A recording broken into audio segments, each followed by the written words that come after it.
Hey les gens, j'espère que vous allez bien. Aujourd'hui on se retrouve pour une vidéo conseil. Ça fait très longtemps que j'ai pas bavardé avec vous pour un nouveau conseil. Et cette fois-ci on s'attaque pour un conseil comment ne pas être dégoûté du dessin. Je vais vous donner mes 5 conseils et si vous en avez d'autres vous pouvez très bien me le dire en dessous des commentaires ou alors sur mon Insta. Voilà, venez me suivre, mes réseaux s'affichent juste ici. Et sur ce, nous pouvons commencer. Alors nous allons commencer par une vidéo qui pour moi très important et c'est pour ça que je le mets en top 1.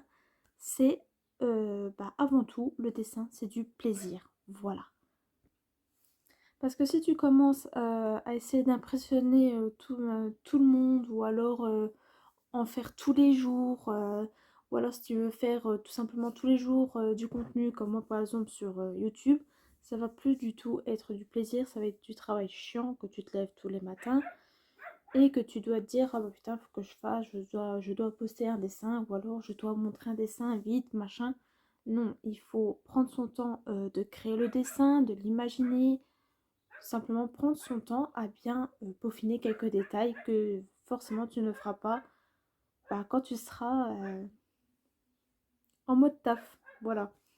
Et pour moi, c'est très important de prendre son temps. Moi-même, au début de ma chaîne, ou quand j'ai commencé tout simplement ma page Facebook, je faisais tous les jours du dessin. Tous les jours.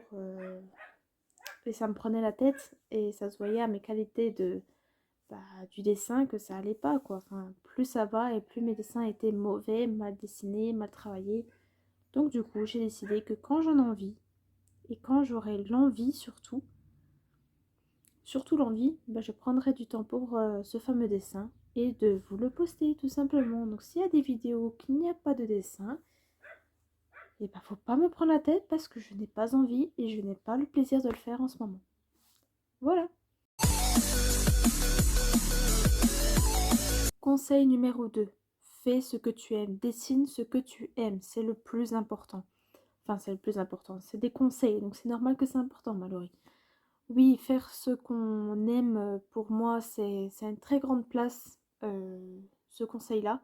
Parce que j'ai longtemps commencé à faire du dessin, bon, pour découvrir évidemment, mais pour essayer d'en faire le plus possible. Parce que pour moi, le dessin, enfin l'art, c'est très large. Il y a plusieurs styles et il y a d'autres styles qui te conviennent pas tout simplement ou que tu n'aimes pas. Enfin, que tu essayes, mais ça fait des résultats mauvais, voilà. Et c'est ça qui pourrait te décourager. Tu peux essayer de le faire, mais reste quand même dans ton style que tu es le plus habitué, là où tu te sens forte, comme on dit. Et tout simplement que tu aimes faire, que ça ne te dégoûte pas et que surtout que tu t'améliores de plus en plus. Car ça aussi c'est important. Conseil numéro 3, essayez de faire autre chose, sortir de votre zone de confort. Alors oui, ça n'est que ni tête après le deuxième conseil que je vous ai dit, mais pour moi, sortir de sa zone de confort, c'est par exemple, comme je l'ai noté sur mon cahier que je regarde en bas, comme trouver une nouvelle technique de coloriage, ce qui est possible, nouveau type de dessin, donc ça c'est le dessin que je vous ai dit précédemment, tester du nouveau matériel, parce que oui, le matériel dessin, il y en a beaucoup, on ne dirait pas comme ça, mais il y en a beaucoup. Et tester des nouvelles techniques de dessin, donc comme la peinture, avec la règle. C'est très vaste. Franchement, c'est très vaste, surtout dans le monde artistique, l'art, comme par exemple celui-là de ma dernière vidéo.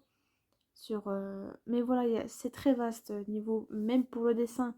Ça peut être n'importe quoi. Donc écrire à la craie grasse, par exemple, à la peinture, à la craie normale. Enfin, il faut essayer de tester, mais tout en restant dans le même style qu'on fait. Par exemple, moi j'avais déjà fait une fois, bon, j'avais posté nulle part celle-là.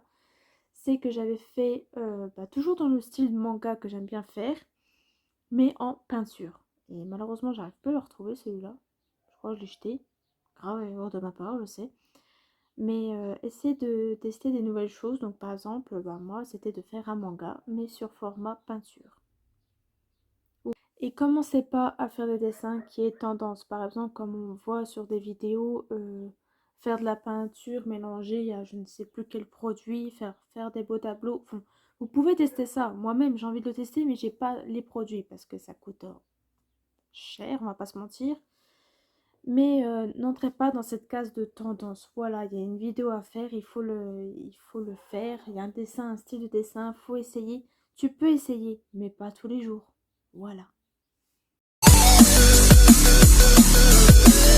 Déjà numéro 4, c'est bientôt c'est l'avant-dernier. Faites des pauses, voilà. Si vous êtes comme moi, créateur de contenu sur internet, dont YouTube, il y aura des moments où vous en aurez marre de dessiner, ou alors vous en aurez très clairement marre d'entendre dessin, dessin, dessin, dessin, machin.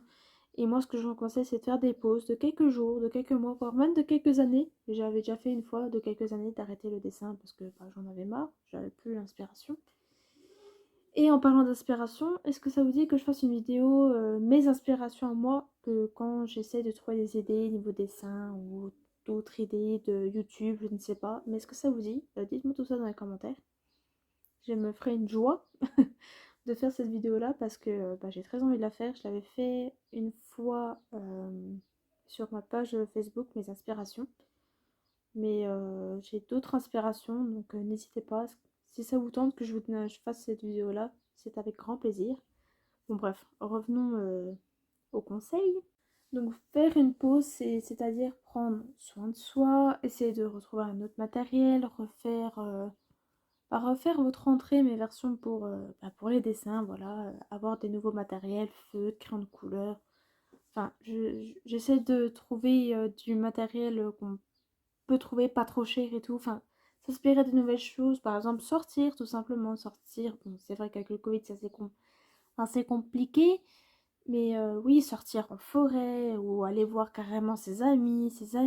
Même dans les séries ou dans les jeux vidéo aussi, on trouve de l'inspiration. Oui, oui, c'est possible. Si, je vous jure, c'est possible.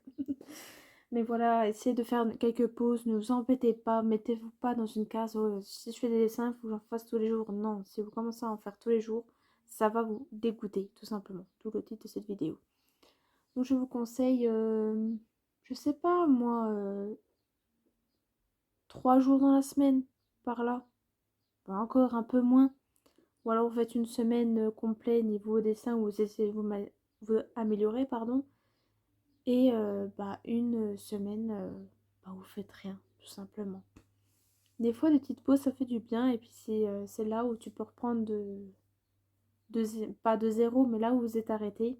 Ensuite, vous améliorer, mais encore plus. Encore plus, pardon.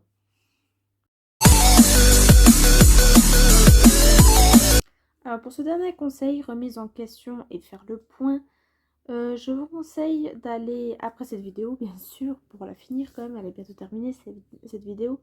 Mais après cette vidéo-là, je vous mettrai un lien de ma vidéo Confiance en soi qui va compléter ce conseil-là. Voilà. Parce que pour moi, faire le point, ça fait partie aussi de la confiance en soi. Mais ça fait partie aussi ne pas être dégoûté du dessin. Parce que moi, pendant un moment, j'étais dans cette spirale infernale où j'étais dégoûtée, mais pas trop en même temps. Donc j'essaie de me remettre en question. Qu'est-ce qui va pas. Donc voilà. Je vous conseille d'aller voir cette vidéo-là. Je la mettrai en lien en barre d'infos. Mais pour compléter un petit peu en quelques mots, c'est de se remettre en question. Qu'est-ce que vous aimez? Qu'est-ce que vous voulez améliorer dans votre style de dessin? Ou alors qu'est-ce que vous voulez arrêter aussi? Ce qui est possible. Arrêter peut-être le dessin, mais reprendre une autre activité dans l'art. Par exemple, bah, le string art, comme il y a derrière moi. Ou alors à la peinture. L'art est très diversifié, sans parler de tout ce qui est écriture de vidéos ou d'histoire ou de courts-métrages ou des trucs comme ça. Je reste toujours dans le dessin, je sais pas si vous voyez ce que je veux dire. Mais essayez de trouver un juste milieu, faire le point, mais sans vous prendre la tête. Si vous vous dites, oh bah là je fais de la merde, il faut que j'arrête. Non, non, si tu fais de la merde, essaie de l'améliorer ta merde. Tu vois ce que je veux dire? C'est tout simplement pas se prendre la tête, juste se se mettre dans un petit coin, être posé comme ça, prendre une feuille ou un carnet et noter tout ce qui va, mais surtout tout ce qui ne va pas et qu'est-ce que vous voulez améliorer dans cette tâche-là. Voilà. Voilà, cette vidéo est terminée. J'espère qu'elle ne sera pas trop longue et que vous avez compris ce que je voulais dire. N'hésitez pas évidemment à commenter cette vidéo et de la compléter en quelques mots. Et j'en ferai une deuxième partie de vidéo si ça vous intéresse avec vos commentaires. Ou alors me suivre sur Insta tout simplement et me DM et me dire votre point de vue pour ne pas être dégoûté tout simplement. Et j'en ferai une partie 2 mais avec vos conseils et je pourrai réagir avec vous ce que vous conseillez tout simplement. Et n'hésitez pas à me dire aussi est-ce que ça vous intéresse mes inspirations quand je suis dans un coup de mou ou alors que j'ai plus trop d'idées de vidéos ou d'idées de dessins. Donc si ça vous intéresse, vous me le dites et moi je serais très ravie de faire cette vidéo parce que moi j'aime bien ces genres de vidéos d'inspiration. Et puis pour que le conseil numéro 5 soit plus complet, je vous conseille aussi d'aller en barre d'infos et de cliquer sur la vidéo Confiance en soi. Je vous remercie d'avance pour les commentaires, pour ceux qui veulent participer évidemment et qui veulent bien me répondre à chaque fois que je pose une question en vidéo et que vous me répondiez en commentaire. Voilà, qu'on essaie de communiquer quand même, parce qu'avant tout c'est ça, YouTube, c'est de partager, de communiquer, donner son avis, sans se prendre la tête et avec tout le respect du monde, s'il vous plaît, parce que c'est rare le respect en ce moment. Et merci de m'avoir écouté jusqu'au bout et je vous dis à la semaine prochaine. La bise. Like a Hellcat.